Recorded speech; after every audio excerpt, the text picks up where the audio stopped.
नमस्कार साथियों, स्वागत है आपका अपने यूट्यूब चैनल विद्या संचार क्लासेस में। आज ये घटनासार करंट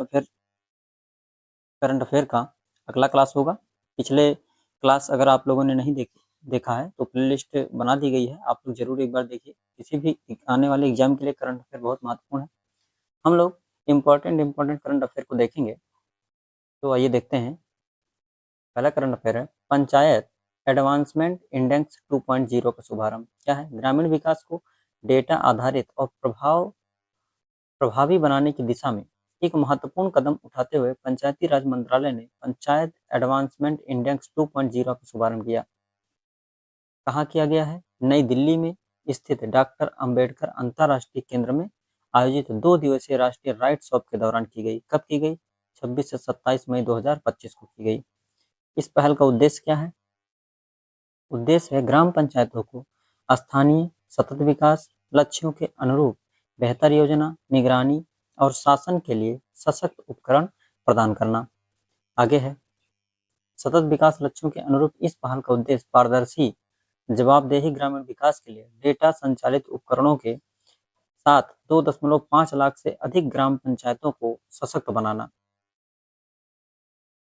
कितने लाख ग्राम पंचायत? एक सीधा क्वेश्चन पूछ सकता है कि ये जो योजना शुरू की गई है ये कितने लाख ग्राम पंचायतों को सशक्त बनाने के लिए है? तो 2.5 लाख। पंचायत उन्नत सूचकांक 2.0 में किए गए प्रमुख सुधारों के बाद सूचकांकों की संख्या 516 से घटाकर 147 किया गया है। स्थानीय सतत विकास लक्ष्यों के अनुरूप 2.0 के प्रमुख विषय इस प्रकार हैं। कौन कौन से विषय हैं जरूर देखें आप लोग। कह रहा है गरीबी उन्मूलन है, स्वास्थ्य है, शिक्षा है, जल की उपलब्धता है, स्वच्छ पर्यावरण है, बुनियादी ढांचा है, सुशासन है, सामाजिक न्याय है और महिला सशक्तिकरण है।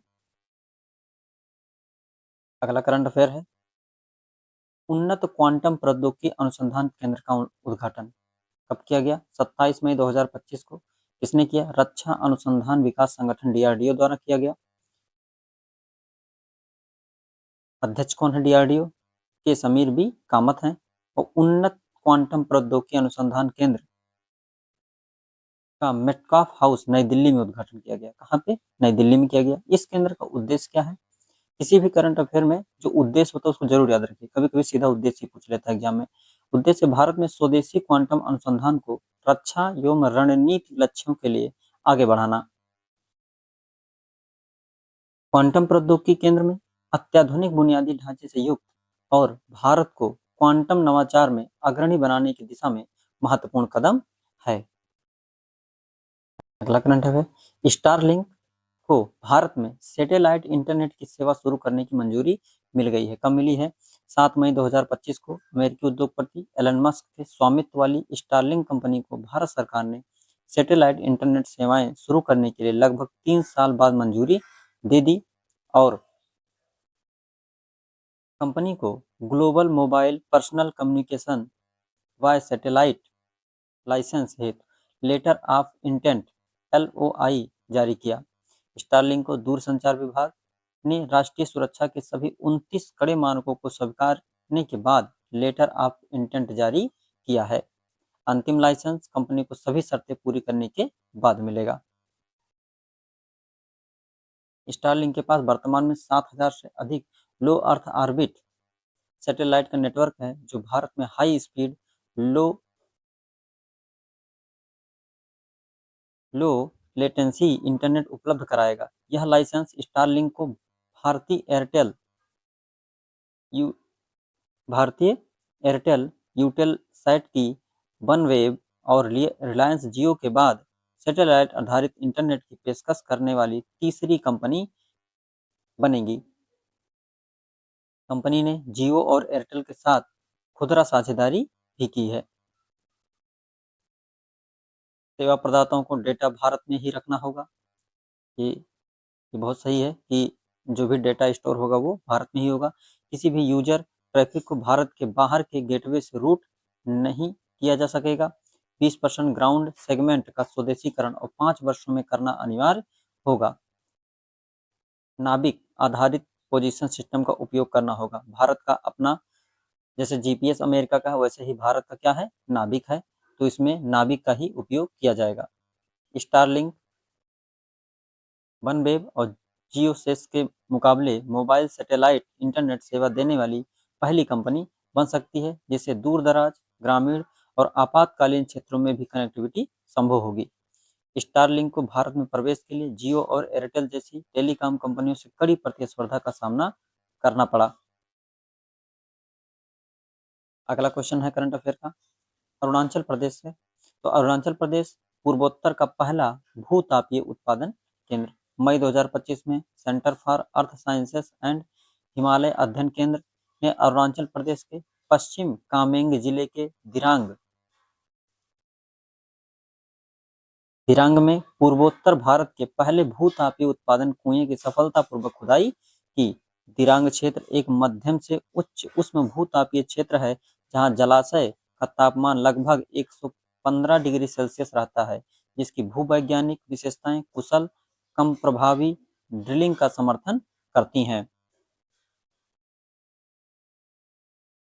यह परियोजना अरुणाचल प्रदेश सरकार और भारत के पृथ्वी विज्ञान मंत्रालय द्वारा समर्थित है। इसे ऊंचाई वाले क्षेत्र में स्वच्छ पर्यावरण अनुकूल ऊर्जा समाधान की दिशा में एक महत्वपूर्ण कदम माना जा सकता है। अगला क्वेश्चन, भारतीय रेलवे के पहले 9000 एचपी वाले इलेक्ट्रिक इंजन का उद्घाटन किया गया। किसने किया? श्री प्रधानमंत्री नरेंद्र मोदी ने गुजरात के दाहोद में 26 मई 2025 को भारतीय रेलवे के पहले 9000 हार्स पावर वाले इलेक्ट्रिक इंजन का उद्घाटन किया।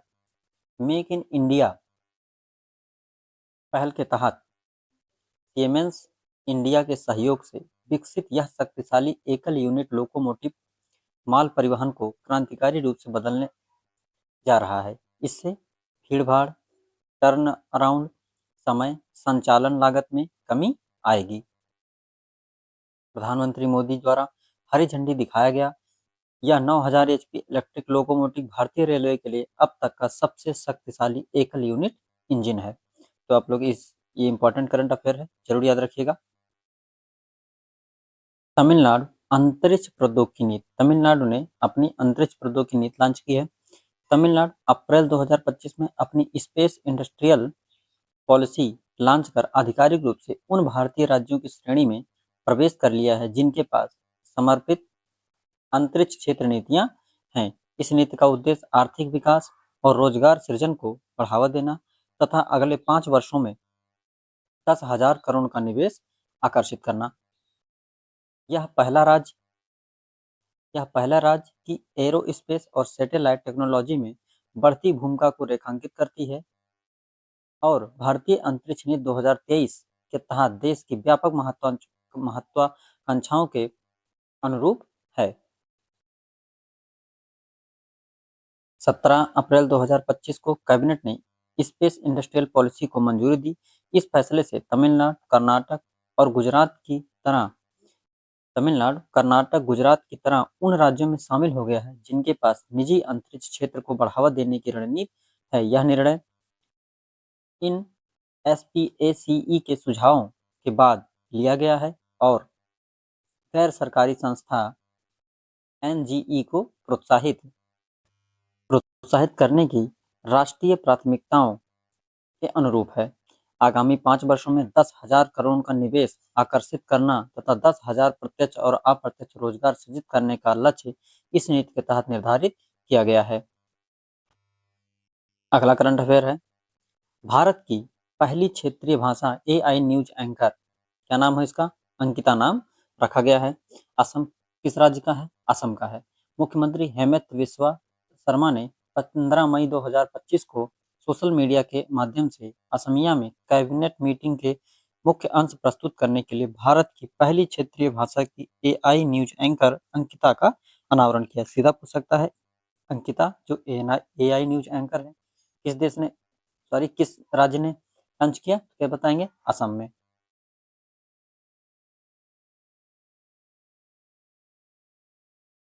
अगला क्वेश्चन देखते हैं, भारत के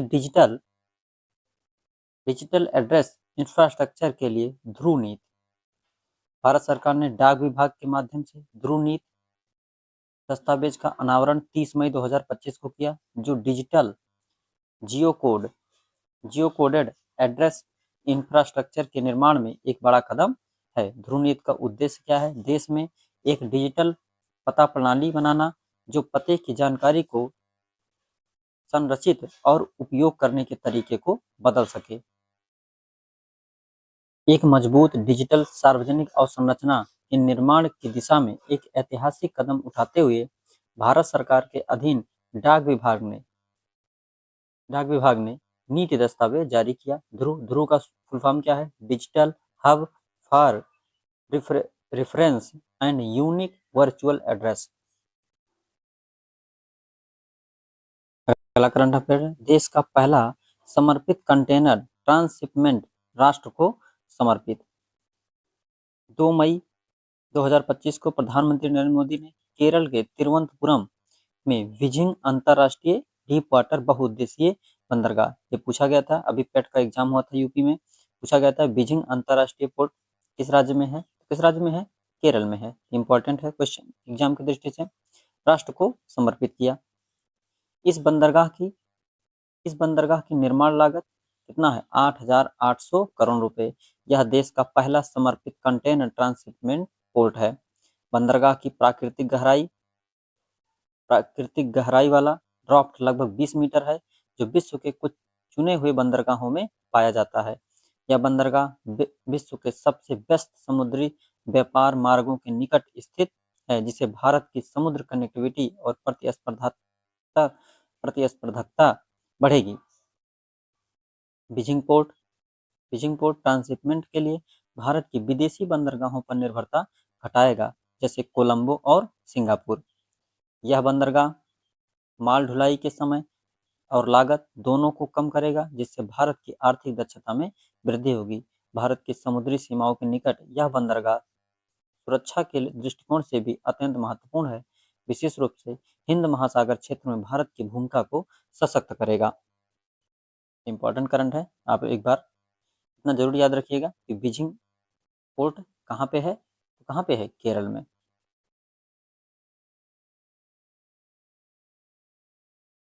अगला है, तेलंगाना सरकार ने कवाल के बाघ गलियारे को कुमराम भीम संरक्षण रिजर्व घोषित किया।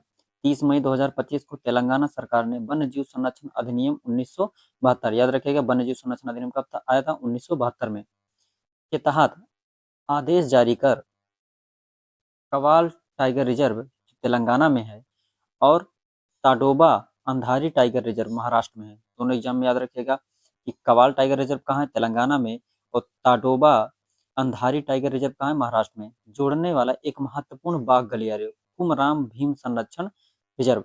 देखो, एक बाघ गलियारे का नाम है कुमराम भीम संरक्षण रिजर्व के रूप में घोषित किया है, तो जोड़ने वाले जो गलियारा है उसको किस रूप में घोषित किया गया? कुमराम भीम संरक्षण रिजर्व। आपसे इससे पूछ सकता है ये गलियारा किन दो टाइगर रिजर्व को जोड़ता है? तो बताएंगे कवाल टाइगर रिजर्व को और ताडोबा अंधारी टाइगर रिजर्व को। लगभग 1493 वर्ग किलोमीटर में फैला यह नव घोषित रिजर्व भारत की बड़ी बिल्लियों की आबादी और मध्य भारतीय परिदृश्य में अन्य महत्वपूर्ण जैव विविधता की रक्षा के प्रयासों को मजबूत करता है। कुमराम भीम आसिफाबाद जिले तेलंगाना में स्थित है, जो आसिफाबाद और कागज नगर डिवीजन में फैला हुआ है, जिसमें 10 मंडल हैं और 98 आरक्षित वन ब्लॉक शामिल है, जिसमें गरलापेट, अदामानिकगढ़, पूर्व पश्चिम बेजूर, कदम्बा आदि प्रमुख है। यह क्षेत्र वन्य जीव गलियारे का एक महत्वपूर्ण हिस्सा है, जो कवाल टीआर को महाराष्ट्र की एटीआर, कान्हा गांव, तिफेश्वर और चपराला वन्य जीव अभ्यारण्यों के साथ साथ छत्तीसगढ़ में इंद्रावती टाइगर रिजर्व को जोड़ता है। इंद्रावती टाइगर रिजर्व कहाँ है? छत्तीसगढ़ में। यह अन्य मांसाहारी जानवरों का निवास स्थान है, जैसे तेंदुआ, जंगली कुत्ते, भालू, भेड़िए, लकड़बग्घा, शहद बिज्जू, जंगली बिल्लियां आदि शामिल हैं। इसके अतिरिक्त गौर, चीतल, सांभर, नीलगाय, चार सींग वाले मृग भी पाए जाते हैं। यहाँ मिलने वाले विशिष्ट पक्षी प्रजातियों में मालाबार, पाइड हॉर्नबिल, लंबी चोंच वाले गिद्ध, एकमात्र घोंसला स्थल आदि हैं। अगला क्वेश्चन है, बेंगलुरु आधिकारिक रूप से भारत की तेंदुआ राजधानी, आधिकारिक रूप से घोषित कर दिया गया है कि भारत की तेंदुआ राजधानी कौन है, कहा गया किसको, बेंगलुरु को। इंपॉर्टेंट क्वेश्चन है, किसी भी एग्जाम में पूछ सकता है। हाल ही में बेंगलुरु को आधिकारिक रूप से भारत की तेंदुआ राजधानी घोषित किया गया, जिससे यह मेट्रो शहरों के किनारे पर रहने वाले स्वतंत्र रूप से विचरण करने वाले जंगली तेंदुओं की सबसे अधिक संख्या वाला शहर बन गया है। एग्जाम में सीधा क्वेश्चन पूछ सकता है कि भारत की तेंदुआ राजधानी किसे कहा जाता है, तो किसे बताएंगे, बेंगलुरु को।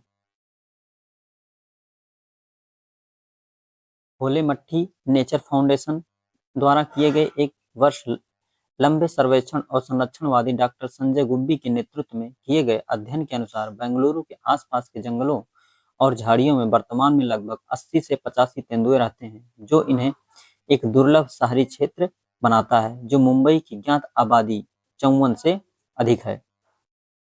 बेंगलुरु बेंगलुरु के बनरघट्टा राष्ट्रीय उद्यान, बनरघट्टा राष्ट्रीय उद्यान कहाँ है, बेंगलुरु में।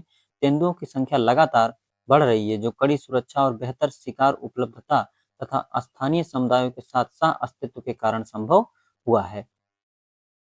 अगला है, मध्य प्रदेश का नौरादेही अभ्यारण्य चीतों का तीसरा अस्थायी आवास। चीतों के पुनर्वास की दिशा में भारत ने एक और बड़ा कदम उठाया, क्योंकि इसलिए ये कदम उठाया गया है चीतों के पुनर्वास के लिए कि भारत में 1952 में ही चीते विलुप्त घोषित कर दिए गए थे। इसीलिए भारत फिर से भारत में चीतों की संख्या को बढ़ाने का प्रयास कर रही है, क्योंकि पहले भारत में चीतों की संख्या बहुत ज़्यादा थी, वर्तमान में चीतों की संख्या भारत में नहीं है। हम अफ्रीका से चीते आयात कर रहे हैं और उनकी संख्या बढ़ाने की कोशिश कर रहे हैं। मध्य प्रदेश देखते हैं, मध्य प्रदेश जो अब चीता स्टेट के नाम से प्रसिद्ध हो चुका है। मध्य प्रदेश को क्या कहा जाता है, चीता स्टेट। जल्द ही नौरादेही अभ्यारण्य को चीते का तीसरा अस्थायी आवास बनाया जाएगा। किस अभ्यारण्य को, नौरादेही को। यह कदम कूनो नेशनल पार्क और गांधी सागर अभ्यारण्य में चीतों के सफल प्रवास के बाद उठाया गया। पहले सबसे पहले चीते कहाँ ला के रखे गए थे, कूनो नेशनल पार्क में, उसके बाद गांधी सागर अभ्यारण्य, और तीसरा कौन सा अभ्यारण्य होगा, नौरादेही अभ्यारण्य। सागर और दमोह जिले के पठारी क्षेत्र में फैला यह अभ्यारण्य प्राकृतिक रूप से पर्णपाती वन, घास के मैदान और शाकाहारी जीवों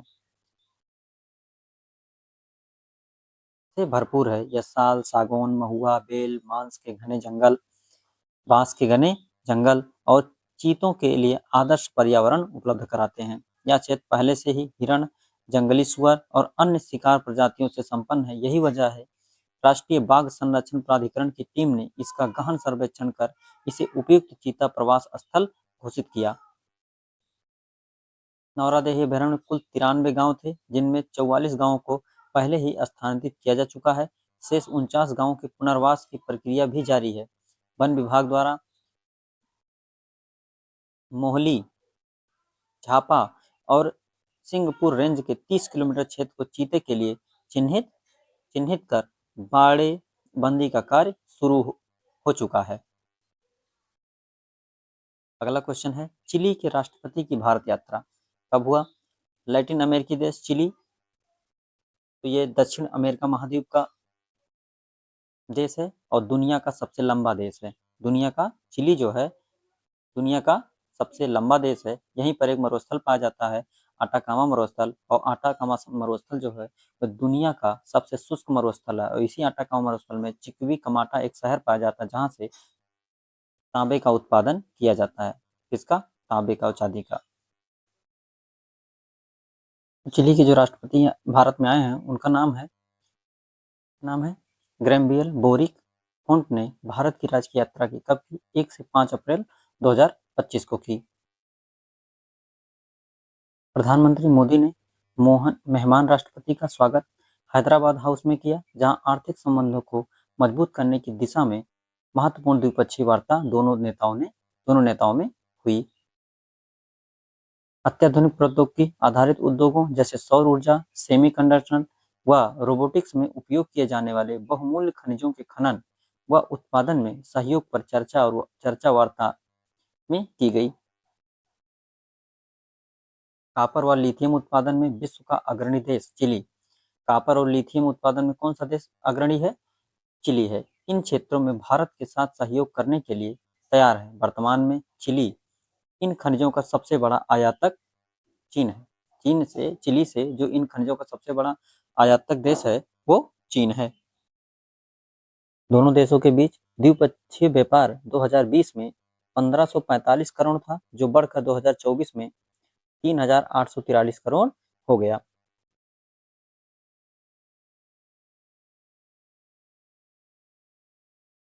इस अवसर पर विभिन्न क्षेत्रों में सहयोग के लिए 4 समझौता ज्ञापनों पर हस्ताक्षर द्विपक्षीय वार्ता के पश्चात किए गए।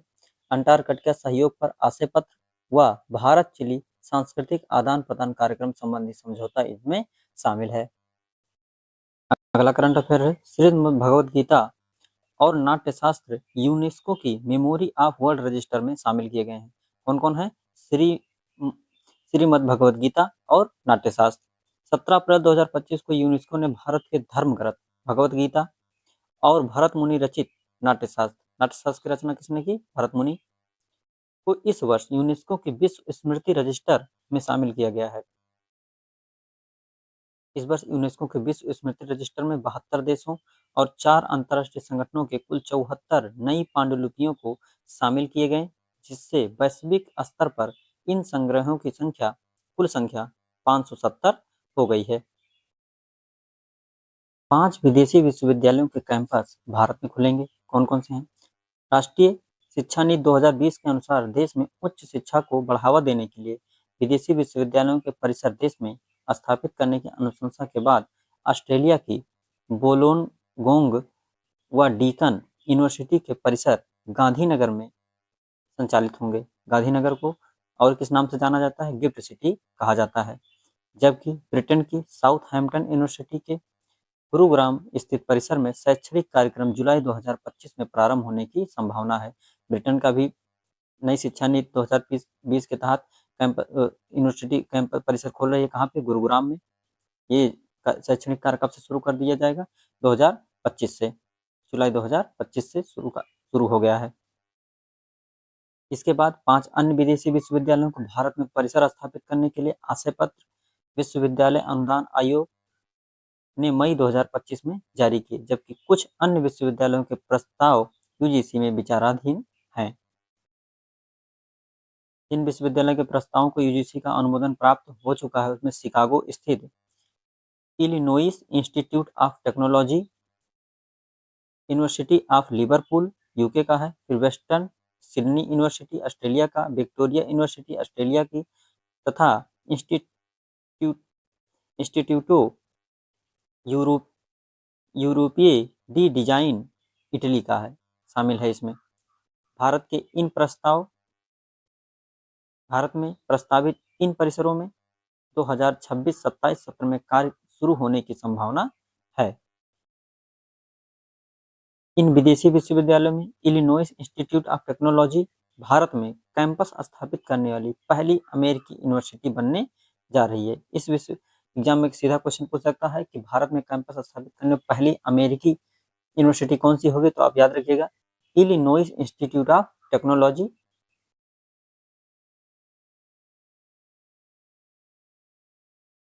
वेस्टर्न सिडनी यूनिवर्सिटी जो है को टेक्नोलॉजी एवं रिसर्च में पढ़ाई के लिए प्रसिद्धि प्राप्त है। इसने उत्तर प्रदेश में ग्रेटर नोएडा को अपने कैंपस लोकेशन के लिए चुना है। तो यूपी की दृष्टि से एग्जाम क्वेश्चन बन सकता है कि ग्रेटर नोएडा में कौन सी विदेशी यूनिवर्सिटी आ रही है? तो आप बताएंगे वेस्टर्न सिडनी यूनिवर्सिटी कहाँ की है? ऑस्ट्रेलिया की। अगला क्वेश्चन है, पांडिचेरी नेवा प्लेटफॉर्म अपनाने वाला देश का 29वां विधानमंडल 9 जून 2025 को केंद्र शासित प्रदेश पुडुचेरी राष्ट्रीय ई विधान एप्लीकेशन नेवा में शामिल होने वाला देश का 29वां विधानमंडल बन गया। इससे पूर्व केंद्र शासित प्रदेश दिल्ली नेवा लागू करने वाला 28वां विधानमंडल बना था। नेवा 100% केंद्र द्वारा वित्त पोषित केंद्रीय संसदीय कार्य मंत्रालय की परियोजना है। इसका उद्देश्य देश में कागज रहित डिजिटल विधायी प्रक्रिया अपनाना है। 2022 में नागालैंड नेवा लागू करने वाली पहली विधानसभा बनी थी। नेवा लागू करने वाली पहली विधानसभा कहाँ की थी? नागालैंड की। अगला है, दीव भारत का पहला पूर्ण सौर ऊर्जा संचालित जिला है। पूर्ण सौर ऊर्जा संचालित जिला कौन है? दीव है। दीव जो दादरा और नगर हवेली तथा दमन एवं दीव केंद्र शासित प्रदेश का एक जिला है। भारत का पहला ऐसा जिला बन गया है जो अपनी संपूर्ण ऊर्जा आवश्यकता को सौर ऊर्जा से पूरा कर रहा है। इस उपलब्धि की घोषणा केंद्रीय नवीन एवं नवीकरणीय ऊर्जा मंत्री श्री प्रहलाद जोशी ने 29 मई 2025 की। उन्होंने कहा कि दीव अक्षय ऊर्जा अपनाने में एक राष्ट्रीय उदाहरण है और यह भारत का पहला जिला है जिसने बिजली की अपनी पूरी मांग सौर ऊर्जा से पूरी की है और इसने 11.88 मेगावाट क्षमता हासिल की है। महाराष्ट्र के झुडपी जंगल भूमि को सुप्रीम कोर्ट ने वन भूमि घोषित की है। महाराष्ट्र के पूर्वी विदर्भ क्षेत्र में फैली 86,000 हेक्टेयर झुडपी जंगल भूमि को लेकर दशकों से चला आ रहा कानूनी विवाद अब समाप्त हो गया है। सुप्रीम कोर्ट ने 22 मई 2025 को निर्णय सुनाते हुए कहा कि ऐसी जमीनों को वन भूमि माना जाएगा और इसका कोई भी गैर वन उपयोग केंद्र सरकार की पूर्व अनुमति और न्यायालय द्वारा निर्धारित शर्तों के अधीन ही किया जा सकेगा। झुडपी शब्द मराठी में झाड़ियों या झाड़ीदार भूमि के लिए उपयोग होता है। विदर्भ के 6 जिलों नागपुर, चंद्रपुर, गढ़चिरौली, भंडारा, वर्धा और गोंदिया में ऐसी जमीनें बड़ी संख्या में पाई जाती हैं।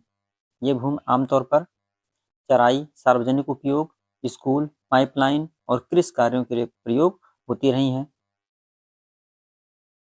अंगोला के राष्ट्रपति की भारत यात्रा कब यात्रा हुई? 1 से 4 मई 2025 को अंगोला के राष्ट्रपति जोआओ मैनुअल गोंकाल्वेस लारेको एक उच्च स्तरीय प्रतिनिधिमंडल के साथ भारत की राजकीय यात्रा पर आए। दोनों देशों की वार्ता के बीच में कई समझौते हुए, हस्ताक्षर किए गए। इसमें आयुर्वेद, अन्य पारंपरिक चिकित्सा प्रणालियों के क्षेत्र में सहयोग पर भारत सरकार और अंगोला गणराज्य की सरकार के बीच समझौता ज्ञापन हुआ। कृषि क्षेत्र में सहयोग पर भारत सरकार और अंगोला गणराज्य की सरकार के बीच समझौता ज्ञापन। वर्ष 2025-29 की अवधि के लिए स्वीकृत के क्षेत्र में भारत सरकार और अंगोला गणराज्य की सरकार के बीच समझौता कार्यक्रम। इस दौरान अंगोला ने अंतर्राष्ट्रीय सौर गठबंधन फ्रेमवर्क समझौते पर हस्ताक्षर किए और इसमें शामिल होने वाला ये 123वां सदस्य बन गया है। अंतर्राष्ट्रीय सौर गठबंधन में शामिल होने वाला 123वां सदस्य कौन बना? अंगोला बना। भारत सरकार ने रक्षा खरीद के लिए 200 मिलियन अमेरिकी डॉलर के ऋण के अंगोलन के अनुरोध को मंजूरी दे दी। अगला क्वेश्चन है, कोझिकोड WHO के वैश्विक आयु अनुकूल शहर नेटवर्क में शामिल हुआ। 2 मई 2025 को केरल का कोझिकोड शहर विश्व स्वास्थ्य संगठन के global network for age friendly cities and communities में शामिल हो गया। यह मान्यता कोझिकोड नगर निगम द्वारा वरिष्ठ नागरिकों के स्वास्थ्य, सुरक्षा, सामाजिक समावेश के लिए किए गए प्रयासों के परिणाम स्वरूप मिली है। कोच्चि के बाद इस नेटवर्क में शामिल होने वाला यह दूसरा भारतीय शहर है। यह मान्यता शहर की प्रतिबद्धता को दर्शाती है कि वह सभी उम्र के लोगों के लिए एक समावेशी और सम्मानजनक वातावरण प्रदान करना चाहता है। इससे पहले कोझिकोड को यूनेस्को द्वारा साहित्य के शहर के रूप में मान्यता प्राप्त हुई थी, जो इसकी सांस्कृतिक विरासत और सामाजिक प्रतिबद्धता को दर्शाता है। अगला क्वेश्चन है, चेन्नई में भारत के पहले कृषि ड्रोन स्वदेशीकरण केंद्र का उद्घाटन। केंद्रीय ग्रामीण विकास राज्य मंत्री कमलेश पासवान ने 14 जून 2025 को चेन्नई में भारत के पहले गरुड़ स्पेस की कृषि ड्रोन स्वदेशीकरण सुविधा का उद्घाटन किया। उद्घाटन के साथ ही मंत्री ने 300 उत्कृष्टता केंद्रों का भी अनावरण किया, जो शैक्षणिक संस्थानों और उद्योग भागीदार के सहयोग से ड्रोन नवाचार और प्रशिक्षण को बढ़ावा देंगे। यह पहल प्रधानमंत्री नरेंद्र मोदी के 2030 तक भारत को वैश्विक ड्रोन हब में बदलने के विजन को पूरा करने की दिशा में एक महत्वपूर्ण कदम है। चेन्नई स्थित एग्री ड्रोन स्वदेशीकरण सुविधा का आकार 35,000 वर्ग फुट है। इसका उत्पादन लक्ष्य 2026 तक 1 लाख ड्रोन है। जिनमें जब तक 4000 ड्रोन वितरित किए जा चुके हैं। शुरू किया गया ट्रेन द ट्रेनर TTT कार्यक्रम एक प्रमाणित कौशल विकास कार्यक्रम है जो प्रशिक्षकों को ड्रोन प्रशिक्षण में विशेषज्ञ बनाने के लिए शुरू किया गया है। इससे ग्रामीण रोजगार और महिला सशक्तिकरण को बढ़ावा मिल रहा है। यह पहल आत्मनिर्भर Bharat, digital India, skill India जैसे अभियानों को सशक्त बनाते हुए युवाओं, स्टार्टअप और कृषि क्षेत्र में व्यापक बदलाव लाने का मार्ग प्रशस्त कर रहा है। अगला इंपॉर्टेंट क्वेश्चन है करंट अफेयर का। राजस्थान स्थित खींचन और मेडार रामसर आर्द्रभूमि घोषित हो गए। मेडार और खींचन कहाँ के हैं? राजस्थान के। भारत के पर्यावरण संरक्षण प्रयासों को एक महत्वपूर्ण बढ़ावा देते हुए राजस्थान के दो आर्द्रभूमियों खींचन और मेडार जो उदयपुर में है और खींचन फालोदी में है वो अंतरराष्ट्रीय महत्व की रामसर साइटों की सूची में शामिल किया गया। इस घोषणा के साथ भारत की कुल रामसर साइटों की संख्या जून 2025 तक बढ़कर कितनी हो गई है? 91 हो गई। यह घोषणा विश्व पर्यावरण दिवस 2025 की पूर्व संध्या 4 जून 2025 पर की गई, जो भारत की महत्वपूर्ण पारिस्थितिकी तंत्रों की रक्षा की प्रतिबद्धता को दर्शाती है और वैश्विक सतत विकास लक्ष्यों के अनुरूप है। नवीनतम घोषित दो आर्द्रभूमि खींचन फालूदी राजस्थान में। क्या खास है यहाँ? हजारों प्रवासी डेमोइसेल क्रेनों को आकर्षित करने के लिए प्रसिद्ध है। सेंट्रल एशियन फ्लाईवे पर प्रवासी पक्षियों का एक प्रमुख पड़ाव भी है। साथ ही यह बर्ड वाचिंग पर्यटन का भी केंद्र है, जिससे स्थानीय अर्थव्यवस्था को लाभ मिलता है। अगला है दूसरा मेवाड़ जो उदयपुर में है। पक्षी गांव के रूप में प्रसिद्ध है। यहाँ 150 से अधिक पक्षी प्रजातियां पाई जाती हैं, जिनमें फ्लेमिंग, पेलिकन और स्टार्क शामिल हैं। यह क्षेत्र सामुदायिक भागीदारी के माध्यम से सक्रिय रूप से संरक्षित है।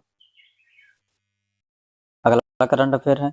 दिल्ली का पहला इलेक्ट्रॉनिक कचरा इको पार्क। इलेक्ट्रॉनिक कचरा इको पार्क सतत विकास और स्वच्छ शहरी जीवन की दिशा में एक महत्वपूर्ण कदम उठाते हुए दिल्ली सरकार ने भारत का पहला इलेक्ट्रॉनिक कचरा इको पार्क स्थापित करने की घोषणा जून 2025 में की।